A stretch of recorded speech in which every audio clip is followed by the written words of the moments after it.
नागपूर शहरातील हुडकेश्वर पोलीस ठाण्याच्या तपास पथकाने मोठी कारवाई करत अवैध दारू वाहतूक उघडकीस आणली आहे।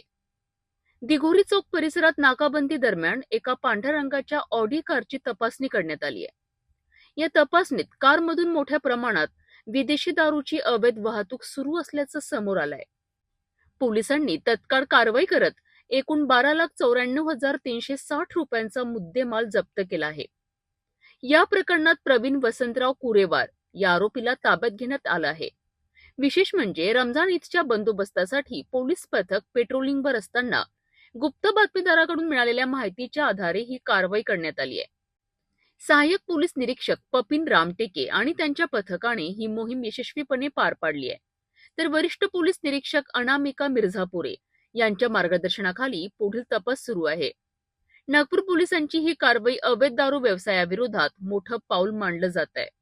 आमची डीबी पथक हे पेट्रोलिंग करत असताना त्यांना गोपनीय माहिती मिळाली की एक पांढऱ्या कलरची ऑडी गाडी ही दारू घेऊन जात आहे, अवैधरित्या बाळगत आहे, तर तुम्ही त्याच्यावर कारवाई करावी। या माहितीनुसार आमच्या डीबी पथकाने त्या गाडीचा शोध घेतला आणि गाडी जेव्हा त्यांना मिळून आली त्या गाडीची जेव्हा झडती घेतली तर त्यामध्ये 9 बॉक्स होते, ज्याच्यामध्ये विदेशी दारू अवैधरित्या बाळगताना आम्हाला मिळून आलेली आहे।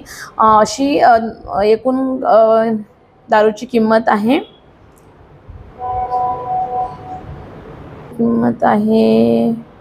93,360 रुपये आणि गाडीची किंमत 12 लाख, अशी एकूण 12,94,360 रुपयाचा मुद्देमाल आम्ही जप्त केलेला आहे आणि कारवाई केलेली आहे। ही दारू कुठे जात होती आणि कुठून आणली होती याचा आम्ही शोध घेत आहोत।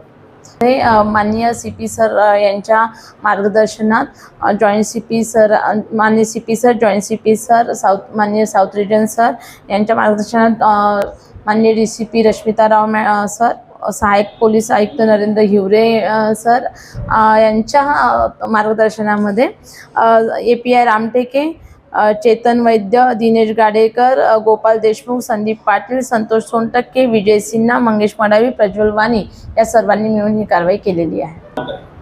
पकडलेल्या आरोपीचे नाव आहे प्रवीण वसंतराव कुरेवार, वय 53 वर्ष, राहणार चिटणीस नगर, पाण्याच्या टाकीजवळ, पोलीस स्टेशन नंदनवन।